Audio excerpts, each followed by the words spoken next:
Hello everyone, I hope everyone is doing well. I welcome you all to our YouTube channel. Technical Pilot is your co-pilot to the world of aviation. Whether you are dreaming of the skies or starting to prepare for your DGC examinations, I can assure you that you have taken off in the right direction. So let's not waste the time further and let's dive into today's topic now.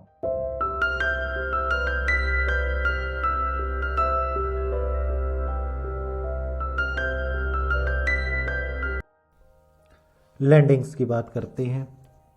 Heavy landings. How do you define a heavy landing?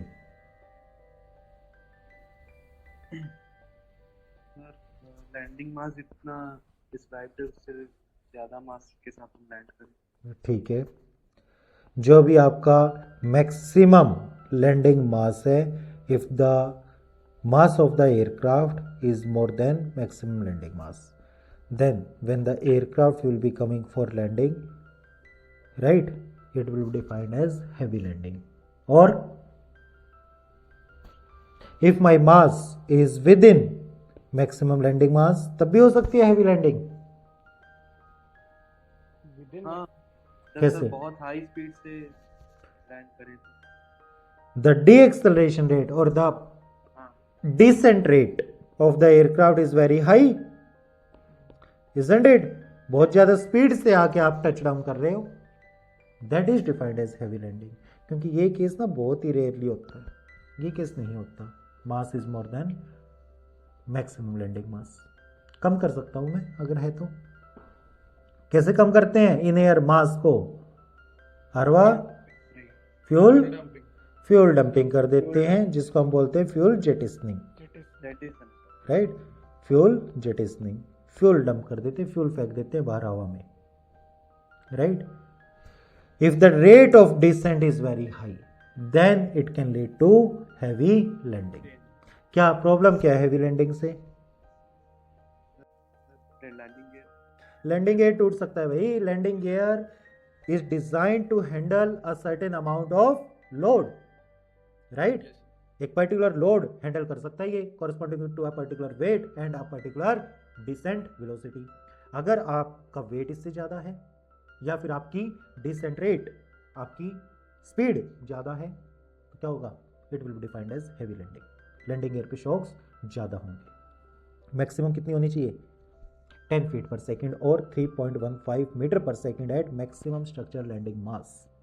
इससे ज़्यादा speed से अगर आपका aircraft आ रहा होगा तो will be defined as heavy landing. Clear? क्या होगा अगर आपने हैवी लैंडिंग की तो? लैंडिंग गेयर टूट सकता है, बिल्कुल. और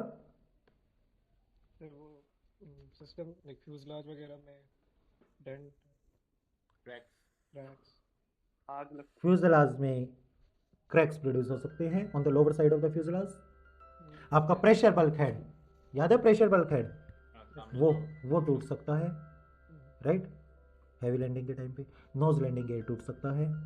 फ्यूजलाज का lower section, lower portion of the fuselage, इसमें क्रैक्स आ सकते हैं, स्ट्रक्चर फेलियर हो सकता है. Clear?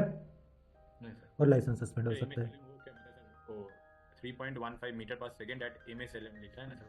Eight MSLM means maximum structure landing mass, ठीक है. Descent rate of the aircraft, जो आपका एयरक्राफ्ट नीचे आ रहा है ना, descent rate, that should be 3.15 metre per second rate of descent. Okay. DGC में रिपोर्ट भेजती है, जाती है हैवी लैंडिंग की, एयरलाइन सस्पेंड कर देगा वो अलग, ठीक है. ध्यान रखना है. Heavy landing, there are certain indicators in our aircraft which give you indication that if you keep descending at this rate, you are going to make a heavy landing. Indicators होते हैं जो आपको बता देते हैं. Okay. Nose wheel landing. What happens if we land on nose wheel? Collapse collapse हो जाएगा. क्यों? सर होता स्ट्रक्चरली होता ये नहीं. एक ही जगह पे लाइक वो वेट पड़ेगा ना. अगर लाइक बैक पीछे में दो लगा होता है, लाइक दो लैंडिंग व्हील्स, तो load will be distributed. Okay. एक ही जगह में लाइक एक्टिंग ऑन द माने एक ही पॉइंट पे पूरा, एक ही व्हील पे पूरा लोड पड़े. ठीक है. में अगर लोड पीछे से करते तो दो जगह ठीक है, I agree that nosewheel will collapse, nosewheel टूट सकता है।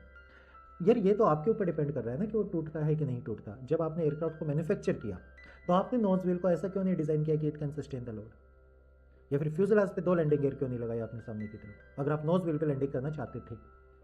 आई don't want to make landing on nosewheel, that's why we designed lesser strength of the nosewheel, right. हमारी इंटेंशन नहीं है नोजविल पे लैंडिंग करने की, क्यों, why we don't want to land on nosewheel. अब ऐसे में अगर आ रहा हूँ, मेरा एयरक्राफ्ट अप्रोच कर रहा है, आपको नहीं लगता नोजविल पे लैंड करना ज़्यादा आसान होगा मेरे लिए? आप यहाँ पे आके और फिर आप अपने एयरक्राफ्ट को ऐसे रोटेट कर देते हो। आप बोल रहे हो कि नहीं मैं तो मेन व्हील पे लैंड करूँगा, क्यों किया आपने ऐसा? Why you want to land on main wheels instead of nosewheel? पर वो वेट परफेक्टली डिस्ट्रीब्यूट नहीं होगा आगे की तरफ। अगेन वो तो यार मैं अरवा नोजविल ऐसा बना देता अगर मुझे करना होता तो।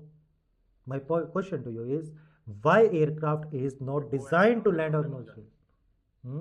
that you go like if there is any situation like we need to go around at that time it will be a problem if we land on in this configuration like nose down configuration में अगर land करके ही अगर we need to go around तो there will be a problem what can be the problem? आप आ रहे हैं, अगर आपको go around करना है तो फिर रोटेट कर लो एयरक्राफ्ट को। जैसे टच डाउन करके ही सर ऐसा होता है सर, टच डाउन करके उड़ जाता है सर, वो तब दिक्कत होगा क्योंकि ओके नोज अप में अगर रहते हैं तो ऐसा पीछे से टू व्हील्स टच करता है और हम with the pilot think that we cannot stop or need to go around, तो ऑलरेडी मेरा एयरक्राफ्ट का नोज पिच अप में है, तो in that position it is very easy like comparatively it will be very easy to take off again.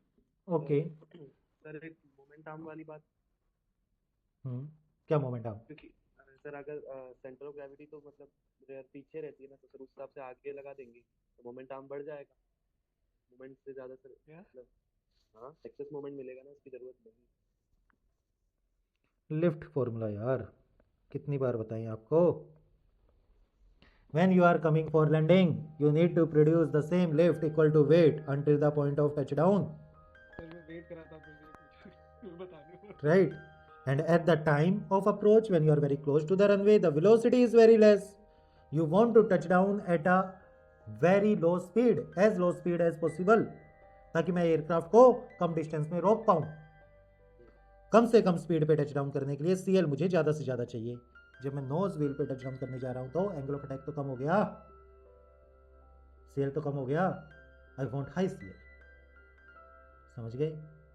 That's why I come for landing like this in a pitch up attitude, so that I am able to get high CL. I can touch down at a lesser speed so that I can produce lift equal to weight. कब घुसाओगे lift formula को खून में हैं? आपने बोला aerodynamics बाहर भी काम लाया, ये तो पता नहीं था। क्या बोला था? लिफ्ट फॉर्मूला, इसको तो घोट के पी जाओ, ठीक है? नसों में चला जाना चाहिए ये तो लिफ्ट फॉर्मूला, ठीक है? सो इसलिए हमारे एयरक्राफ्ट को हमने डिजाइन ही ऐसे किया है कि we want to land in a pitch up attitude, ठीक है? That's why main wheel should touch down first. अगर नोज व्हील पहले टच डाउन हो गया तो क्या होगा? यार ये डिज़ाइन नहीं है अब इतना लोड झेलने के लिए, तो इसलिए कोलैप्स कर सकता है ये। फ्रंट प्रेशर बल्क हेड, यहाँ पे जो प्रेशर बल्क हेड हमने लगाया था वो कोलैप्स कर सकता है, नोज व्हील कोलैप्स कर सकता है, possibility of nose wheel collapse, ठीक है? टेल स्ट्राइक हो गई, maybe at the time of takeoff और maybe at the time of landing. There can be damage to the rear pressure bulkhead. ये देखो fuselage damage हो गया because of tell strike, दिख रहा है आपको? Okay, damage to tail और damage to rear pressure bulkhead can be there. Thank you everyone for watching this video. Stay tuned to learn about DGCA subjects, aviation concepts in a more simplified way. And if you have any questions, please feel free to drop them down in the comments below. Do not forget to subscribe so that you are updated with the latest videos. And please follow us on Instagram @technicalpilot.in. Thank you. See you next time.